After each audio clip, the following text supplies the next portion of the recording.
கடந்த காலத்தில் நடந்த விஷயத்த திரும்ப திரும்ப நம்ம நினச்சிட்டு இருக்கிறதுனால எதிர்காலத்தில் கிடைக்கக்கூடிய நல்ல வாய்ப்பு கூட தவற விடுவதற்கு வாய்ப்பு இருக்குது.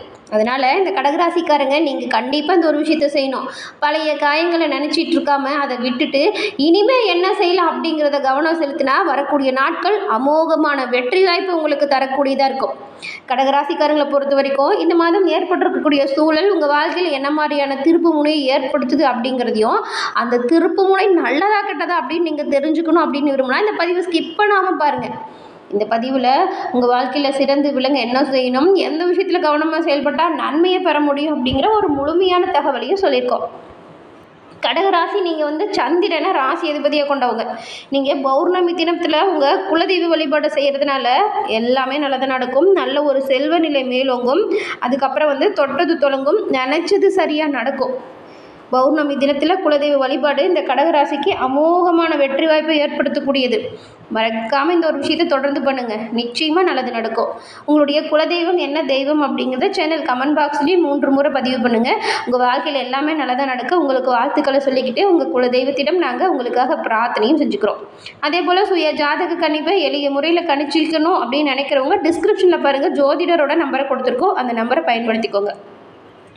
கடகராசிக்காரங்களை புரிஞ்சுக்கணும் அப்படின்னு பார்த்தா அவங்க பேசுகிற வார்த்தையை மட்டும் கேட்கக்கூடாது, நீங்கள் சொல்கிற வார்த்தையை மட்டும் கேட்கக்கூடாது, உங்கள் மனசுக்குள்ளே என்ன ஓடிட்டுருக்கு அப்படிங்கிறதையுமே புரிஞ்சுக்கணும்.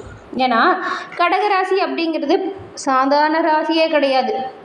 மனசை ஆளக்கூடிய கிரகத்தை ராசி அதிபதியாக கொண்டது. சந்திரனை மனோகர்கன் அப்படின்னு சொல்லுவாங்க. ஒருத்தரோட மனதுக்குமே ஒரு அதிபதி அப்படின்னு சொன்னால் அது சந்திரன் தான். அப்படிப்பட்ட சந்திரன் உங்கள் ராசிக்கு அதிபதியாகவே வராது. இந்த மனதை ஆளக்கூடிய ராசி அப்படின்னு கூட சொல்லலாம். உணர்வுகளுக்கு அதிகமாக முக்கியத்துவம் நீங்கள் கொடுப்பீங்க. உங்கள் மேலே அன்பு வச்சுருக்காங்க அப்படின்னா அவங்களுக்காக எந்த ஒரு விஷயத்தையுமே தயங்காமல் செய்யக்கூடியவங்க. கடகராசி காக்கிறவங்க பார்க்குறதுக்கு ரொம்ப அமைதியாக இருப்பீங்க. சில நேரம் ஒரு விசேஷத்துலேயோ சரி, பொது இடத்துலையோ சரி, உங்களை எல்லாம் எப்படி சொல்லனா உங்களுக்கு தெரியாது, இது நீங்கள் பண்ண மாட்டீங்க அப்படின்னு ஒதுக்கி வச்சுருப்பாங்க. ஆனால் அந்த செயலை நீங்கள் சிறப்பாக செய்யும்போது உங்களை ஒதுக்கி வச்சவங்களே ஆச்சரியப்பட்டு உங்களை பார்க்கக்கூடிய ஒரு நிலையை உருவாக்குவீங்க. அப்போ கூட அதை பற்றி பெருசாக நீங்கள் எதுவும் கௌரவம் காமிச்சிக்க மாட்டீங்க, அமைதியாக தான் இருப்பீங்க. இந்த அமைதி தான் கடகத்துக்கு மிகவும் ஒரு சிறப்பு வாய்ந்த தனித்தன்மையாக இருக்குது அப்படின்னு கூட சொல்லலாம். கடகராசிக்காரங்க அமைதியாகவும் சில நேரங்களில் கொஞ்சம் ஒதுங்கியவங்களாகவும் இருக்கீங்க. உங்களுடைய மனசுக்குள்ளே இருக்கிற பாசம், அக்கறை, எதிர்பார்ப்பு இது எல்லாமே ரொம்பவும் அழகானது, ஆழமானதாக இருக்கும். நீங்கள் ஒருத்தங்கள தங்களுடையவங்க அப்படின்னு நினச்சிட்டா போதும், அவங்களுக்காக எவ்வளோ தூரம் வேணாலும் போவீங்க, அவங்களுக்காக எந்த ஒரு விஷயத்தையுமே தயங்காமல் செய்வீங்க. ஆனால் அதே நேரத்தில் நீங்கள் கொடுக்குற அளவுக்கு அன்பும் மரியாதையும் திரும்ப கிடைக்குதா அப்படின்னு கேட்டால் கிடைக்கல அப்படிங்கிறது தான் பெரும்பாலும் கடகராசிக்காரங்க சொல்கிற பதிலாகவே இருக்குது. அதையே மனசுக்குள்ளே போட்டு குழப்பிட்டு இருக்கீங்க, அதை கொஞ்சம் மாற்றிக்கோங்க. மனசுக்குள்ளே வச்சுக்கிட்டு ரொம்பவுமே கஷ்டப்படுறீங்கள, அதுதான் உங்களுக்கு பலவீனத்தை ஏற்படுத்துது. கடகராசிக்காரங்க எப்படி தெரியுமா, ஒரு மரம் மாதிரி. என்னடா மரம் மாதிரி அப்படின்னு சொல்கிறீங்களா? கண்டிப்பாக நீங்கள் நினைக்கிற மாதிரி கிடையாது. மரம் எப்படி ஒரு ஒரு பெரிய மரம் ஒரு இடத்துல இருக்கும்போது அது நிறைய பறவை, விலங்கு, மனிதர்களுக்கு கூட நிழலாக இருக்குது. அதே போல் கஷ்டத்தில் இருக்கக்கூடிய எல்லோருக்குமே துணையாக நிற்கிறவங்க இந்த கடகராசிக்காரங்க நீங்கள். ஆனால் அந்த மரத்துக்கு தண்ணீர் தேவைப்படுதா, உங்களுக்கு அன்பும் அரவணைப்பும் தேவைப்படும்.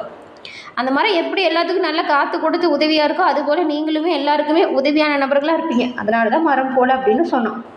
உங்களுடைய வாழ்க்கையில் மிகப்பெரிய பலம் என்ன தெரியுமா, உங்களுடைய நல்ல மனசு தான். அதே போல் பலவீனமான ஒரு விஷயமும் அந்த மனசு தான். ஏன்னா பழைய விஷயத்தை போட்டு குழப்பிக்கிட்டு தேவையில்லாமல் துன்பப்பட்டுட்டு இருக்கீங்கல்ல, அதனால் சொல்கிறோம். உங்கள் வாழ்க்கையில் நீங்கள் முன்னேறணுமா, எல்லோரையும் திருப்திப்படுத்தணும் அப்படின்னு நினைக்காதீங்க. அதை முதல்ல குறைச்சிக்கோங்க. யார் உண்மையாக உங்ககிட்ட இருக்கிறாங்க அப்படிங்கிறத புரிஞ்சு செயல்படுங்க. உங்களை யார் பயன்படுத்திக்கிறாங்க அப்படிங்கிறத புரிஞ்சுக்கிட்டாலே நீங்கள் உங்கள் வாழ்க்கையில் சிறந்து விளங்க முடியும். கடந்த காலத்தில் நடந்த கஷ்டத்தை மீண்டும் மீண்டும் நினச்சிட்டு இருந்தால் எதிர்காலத்தில் கிடைக்கக்கூடிய நல்ல வாய்ப்புகளை கூட நீங்கள் தவற விட்டுருவீங்க. அதனால் பழைய காயத்தை விட்டுட்டு இனிமேல் என்ன செய்யலாம் அப்படிங்கிறதுல கவனம் செலுத்துங்க. கடகராசிக்காரங்க வாழ்க்கையில் நன்மை கிடைக்கணும் அப்படின்னா குடும்ப உறவுகளை மதிப்போடும் தங்களுடைய தனிப்பட்ட முன்னேற்றத்திற்கு சமமாக முக்கியத்துவம் கொடுங்க. மனசை அமைதியாக வச்சுக்கோங்க. அவசர முடிவு எடுக்காதீங்க.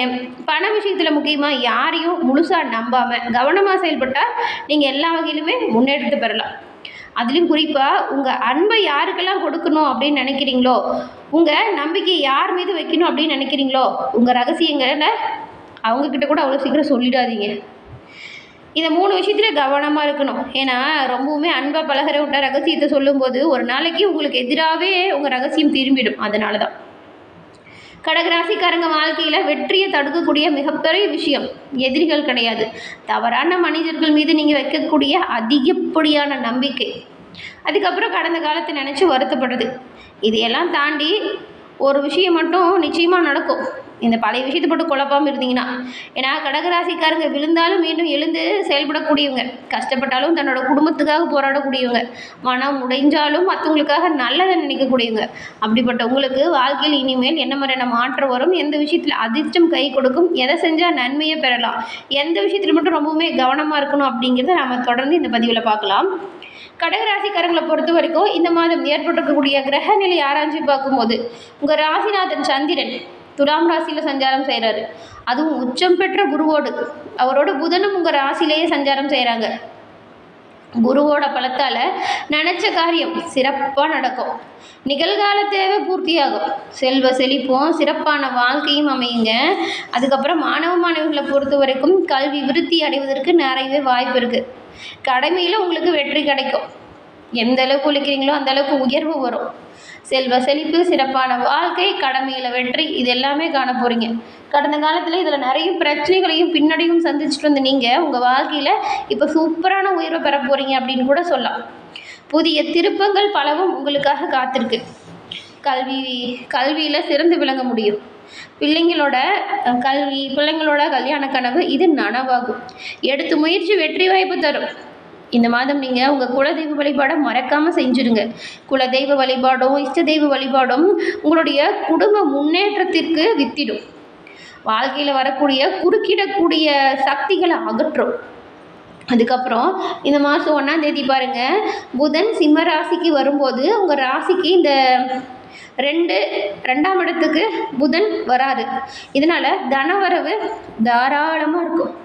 குடும்பத்துக்கு ஒன்றுக்கும் மேற்பட்டவங்களோட வருமானம் வந்து சேரும். அப்படின்னா உங்கள் பிள்ளைங்களுக்கு நல்ல வேலை வாய்ப்பு கிடைக்கும். இல்லைன்னா வேலையிலுமே மாற்றம் அடைஞ்சு ஊதிய உயர்வு வரும். இந்த மாதிரி ஏதாவது ஒரு பண ரீதியில் நல்ல விஷயம் உங்கள் குடும்பத்தில் ஏற்பட நிறையவே வாய்ப்பு. உங்களுக்கு இல்லைனாலும் சரி, உங்கள் மனைவிக்கு உங்கள் பிள்ளைங்க வழியில் இந்த பண விஷயத்தில் நன்மை ஏற்பட வாய்ப்பு இருக்குது. அதுக்கப்புறம் பாருங்கள், விரையாதிபதியாகவும் புதன் தான் வராரு. அதனால் பணம் வரும் பொழுது கொஞ்சம் செலவுமே வரும். அதனால் செலவு பண்ணும்போது பார்த்து பண்ணுங்கள். சேமிக்க முடியல அப்படின்னு கவலைப்படாதீங்க. எந்த ஒரு காரியமாக இருந்தாலும் சரி, பணத்தை வச்சு செய்கிறீங்க அப்படிங்கிற கிடையாது, நிர்பந்தமும் கிடையாது. பணத்தை சரியாக கையாள தெரிஞ்சால் சிறப்பு. ஏன்னா உங்களுக்கு இந்த கிரக சூழலில் புது ஆதித்ய யோகம் செயல்படும். குடும்ப ஒற்றுமை பலப்படும். கொடுக்கல் வாங்கலில் இருந்த மந்தமான நிலை மாறும்.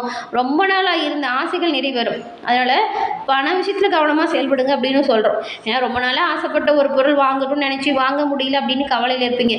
இப்போ பண வரவு தாராளமாக இருக்குது, இதை பண்ணலாம் அதை பண்ணலாம் அப்படின்னு தேவையில்லாமல் செலவு பண்ணி சிக்கலில் மாட்டிக்காதீங்க. அதனால தான் கவனமாக இருங்க அப்படின்னு சொல்கிறோம். அடுத்து பாருங்கள், உங்கள் ராசிக்கு 4, 11 இந்த 2 இடத்துக்கு அதிபதியாக சுக்கிரன் வராரு. இப்போ சுக்கிரன் வந்து துலாம் ராசிக்கு இந்த மாதம் வராங்க. அப்படி பார்க்கும்போது இந்த ஸ்தானம் சுகஸ்தானத்துக்கு வராங்க. சுகஸ்தானத்துக்கு சுக்கிரன் வரும்போது ஒரு நல்ல நேரம் அப்படின்னு சொல்லும். இது வரைக்கும் நீச்சம் பெற்ற சுக்கிரன் வந்து இப்போ உங்களுக்கு பலம் பெற்ற சஞ்சாரம் செய்கிறதுனால உடல் நலம் சீராகும். உடல் ஆரோக்கியம் நல்ல ஒரு மேம்பாட்டுக்கு வரும். நீங்கள் உற்சாகத்தோடு பணிபுரிய போடுங்க. கடன் சுமை பாதிக்கு வெளியுமே குறையிறதுக்கு வாய்ப்பு இருக்குது. புதுசாக கட்டடம் கட்டணும், புதுசாக வீட்டுக்கு குடி போகணும்னு நினைக்கிறவங்களுக்குலாம் எண்ணம் ஈடேறும்.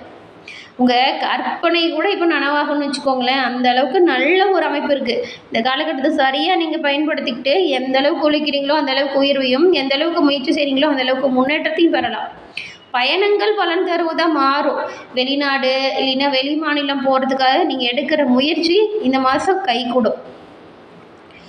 பெரும்பாலுமே கடந்த காலத்தை ஒப்பிட்டு பார்க்கும்போது இப்போது இந்த மாதம் நீங்கள் எடுக்கிற ஒவ்வொரு சிறப்பான செயல்கள்லையுமே நன்மை உண்டாகும். பொது வாழ்க்கையில் உள்ளவங்களுக்கு உங்கள் சிறப்பான செயலால் நல்ல ஒரு புகழ், நல்ல ஒரு அந்தஸ்து கிடைக்கும். வியாபாரம் தொழிலில் ஈடுபட்டிருக்கிறவங்களுக்குலாம் இப்போ நீங்கள் சரியாக பிளான் பண்ணி பண்ணால் நன்மையை பெறலாங்க. எப்படி தெரியுமா? நிறைய சலுகைகளை கொடுங்க. வாடிக்கையாளர்கிட்ட பேசும்போது நல்லா கனிவாக பேசுங்க. அதுக்கப்புறம் வந்து பொருட்களை தரமாக வச்சுக்கோங்க. உங்கள் வேலையில் நீங்கள் சரியாக உண்மையாக இருந்தால் போதும், அதுக்கான பலனை நிச்சயமாக நீங்கள் இந்த மாதம் பெற முடியும். வியாபாரம், அதுக்கப்புறம் தொழில், அபரிவிதமான லாபம் இருக்குது. உத்தியோகத்தில் உள்ளவங்களுக்கு உயர்வான நிலை வரும். கலைஞர்களை பொறுத்த வரைக்கும் அடுத்தடுத்த ஒப்பந்தம் வந்துக்கிட்டே இருக்கும். மாணவருக்கு படிப்பில் தேர்ச்சி பிறக்கும். பெண்களுக்கு மாதத்தோட பிற்பகுதி மகிழ்ச்சி தருவதாக இருக்கும். மாத தொடக்கத்தில் சில சோதனைகள் வந்தாலுமே மாத பிற்பகுதியில் உங்களுக்கு எல்லா வகையிலுமே மகிழ்ச்சியை தரக்கூடிய வகையில் கிரக நிலைகள் அமைஞ்சிருக்கு. தொட்டது தொடங்கும், நினச்சது நடக்கும். குடும்ப உறுப்பினர்கள் கூட உங்களுக்கு பக்கபலமாக இருப்பாங்க. இது வரைக்கும் உங்கள் பேச்சை கேட்காத உங்கள் குடும்பம் இப்போ உங்களுக்கு பக்கபலமாக இருக்கும். அதனால் எந்த ஒரு விஷயமா இருந்தாலும் சரி, குடும்பத்தில் இருக்கிறவங்ககிட்ட கலந்து ஆலோசனை செஞ்சு முடிவு பண்ணி பாருங்கள். அதே போல் கடகராசிக்காரங்களுக்கு இந்த மாதம் மிகப்பெரிய ஒரு வாய்ப்பு என்னன்னு பார்த்தா, அசையா சொத்து சேர்க்கை வர்றதுக்கு நிறையவே வாய்ப்பு இருக்குது. ஏதாவது நில விஷயத்தில் தகராறு இருக்குன்னு வச்சுக்கோங்களேன், அந்த தகராறுமே இந்த மாதம் நீங்கும். உங்களுக்கு சாதகமாக வழக்கு வம்பு முடியறதுக்கு வாய்ப்பு இருக்குது. பெரும்பாலும் நீங்கள் விட்டு கொடுத்து அனுசரித்து போகிறது நல்லது. கோவப்பட்டு தேவையில்லாமல் பிரச்சனைகளில் சிக்கிறாதீங்க. எல்லாமே சரியாக நடக்கும்போது சில இடர்பாடுகளுமே வரும். அதை சரியாக கையாள தெரியணும். பொறுமை, நிதானம், இது 2 இருந்தால் போதும், நீங்கள் சிறப்பான ஒரு உயர்வை கண்டிப்பாக பெற முடியும். எல்லா வகையிலுமே நன்மை பிறக்க இறைவனின் அருள் உங்களுக்கு உறுதுணையாக இருக்கும். மறக்காமல் இந்த மாதம் உங்கள் குலதெய்வ வழிபாடை செய்யுங்க. தொடர்ந்து பார்த்தமைக்கு நன்றி நேயர்களே. மறக்காமல் சேனலை சப்ஸ்கிரைபும் பண்ணிக்கோங்க.